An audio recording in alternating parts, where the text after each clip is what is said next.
Salve, salve galera, eu sou Luciano Martins, estou chegando com mais uma aula de matemática. Hoje com o tema números reais, é a aula 16 da terceira unidade. Então, para fechar aqui, eu quero falar sobre os números irracionais, já que já falamos sobre o conjunto dos números naturais, dos números inteiros e dos números racionais. Hoje nós vamos fechar aqui com os números irracionais e os números reais. Então, número irracional é todo número cuja representação decimal é sempre infinita e não periódica. Então, aqui tem alguns exemplos para mostrar para vocês, para a gente entender o que é a representação infinita e também a representação não periódica. Então, infinita é bem fácil de você perceber, é quando aparece essas reticências aqui, ó. Apareceu a reticência, o número já é infinito, ou seja, ele não tem um fim. E não periódica, o que quer dizer a palavra não periódica? Não periódica significa que não vai repetir os mesmos números. Então vocês podem perceber aqui que na raiz de 2 ele é infinito, porque aparece a reticência. E os números que aparecem, eles não aparecem em uma ordem. Eles vão sempre variando. Então aqui apareceu 41, 42, 13, 56, 23, 73, ou seja, nunca repete os mesmos números. Então nesse caso, ela não é periódica e esse número passa a ser um número irracional.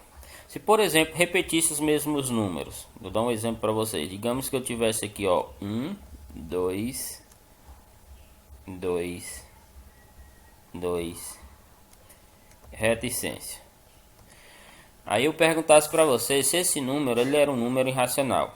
Aí você vai pela definição de número irracional. Primeiro é uma representação decimal, então ele é porque apareceu vírgula. Só que ele tem que ser infinito. Ele é infinito porque apareceu aqui as três reticências. Só que ele é periódico. Aqui repete o mesmo número. E a definição de número irracional diz que é não periódico, ou seja, o número 1,22 reticências seria um número irracional? A resposta seria não, porque para ele ser irracional, ele não pode repetir os mesmos números. Então aqui eu mostrei para vocês a raiz de 2. Temos outro número irracional bem conhecido, é o número π, aqui é a representação, o número π é 3,1415. Aí geralmente as pessoas confundem esse número porque acham, como na maioria das contas, quando utilizamos o número π, a gente utiliza só o começo dele, 3,14. Mas na verdade o número π ele é irracional com infinitas casas, não repetem o mesmo número, entendido? Então ele é também considerado um número irracional. Outro exemplo aqui, eu tenho o número aqui, ó, 1, aí vai repetir de forma diferente, ó. Aqui era 70, aqui repetiu 700, aqui repetiu 7000, 7 reticência. Então todos esses números aqui são considerados números irracionais. Então era o último conjunto. Eu espero que vocês tenham compreendido. Nós vamos passar agora e ver o conjunto dos números reais. Então aqui eu tenho a definição que o conjunto dos números reais ele reúne em um mesmo conjunto todos os números racionais, todos os números irracionais. Ou seja, ele definiu como apenas dois conjuntos. E eu vou dizer por que ele definiu que os racionais reúnem os números racionais e os números irracionais. Porque a gente já tinha visto em aulas passadas que os números racionais ele compreende quem? Ele compreende os números naturais e os números inteiros. E acabamos de ver os números irracionais agora nessa aula. Então a reunião desses dois conjuntos forma quem? Forma o conjunto dos números reais, que é representado pela letra R. Então eu posso dizer, para relacionar, eu posso usar o símbolo de pertence e não pertence, que é esse símbolo aqui, ó, que é o símbolo pertence, e o de não pertence é esse que está bem aqui embaixo, ó, cortado, é cortado. Então eu posso dizer 2 pertence aos reais, menos 5 pertence aos reais, 3 quartos pertence aos reais. Aí esse número que a gente viu que ele é irracional pertence aos reais. Por que, gente? Por que ele vai pertencer aos reais? Porque o número 2 a gente já aprendeu que ele é o que? Um número natural. Ele é um número positivo. Se ele é um número natural, automaticamente ele é racional também. E ele sendo racional, ele passa a ser o que? Real. O número menos 5, ele é um número inteiro E os números inteiros pertencem ao conjunto dos racionais, como a gente viu em aulas passadas. Então, se ele pertence aos números racionais, automaticamente ele passa a ser real. Aqui eu tenho as frações e as frações fazem parte dos números racionais. Aqui eu tenho um número que irracional e a gente viu pela definição que os irracionais também pertencem ao conjunto dos números reais.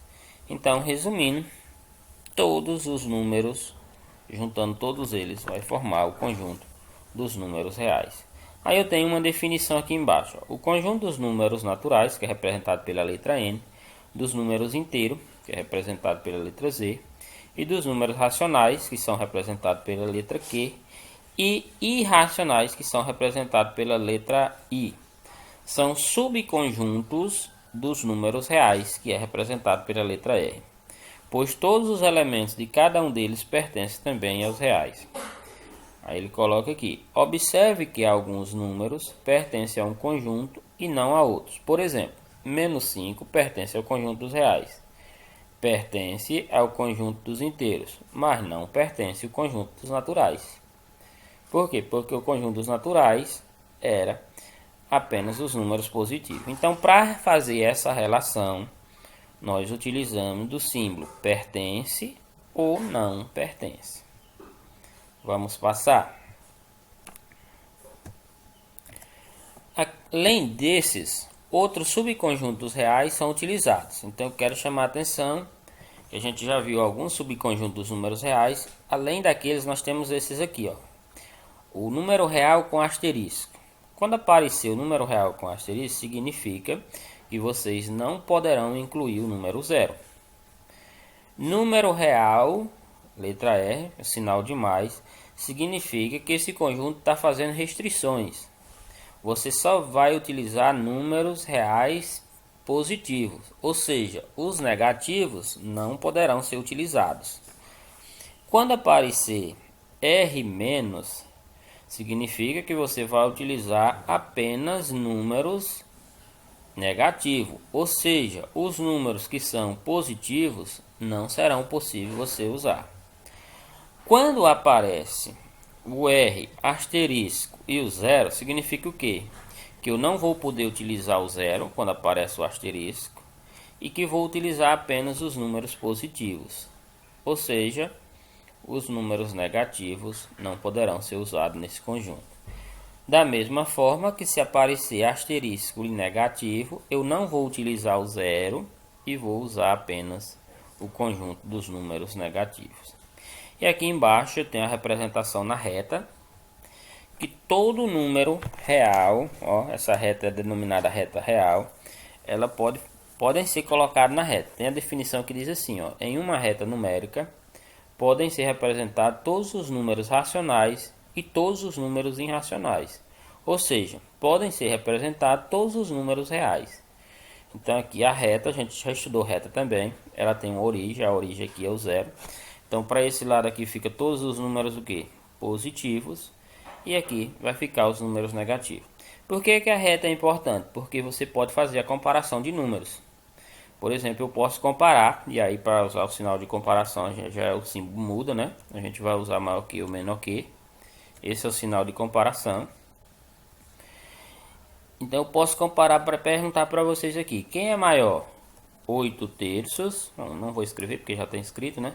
8 terços ou número 3. Colocar aqui na reta é fácil, porque a gente já aprendeu que quanto mais distante do zero, se o número estiver no lado positivo, ele será maior, é isso? Então a gente já sabe aqui que 8 terços, ele é o que? Ele é menor do que 3. Isso que? Olhando na reta. Essa reta já está colocada aqui.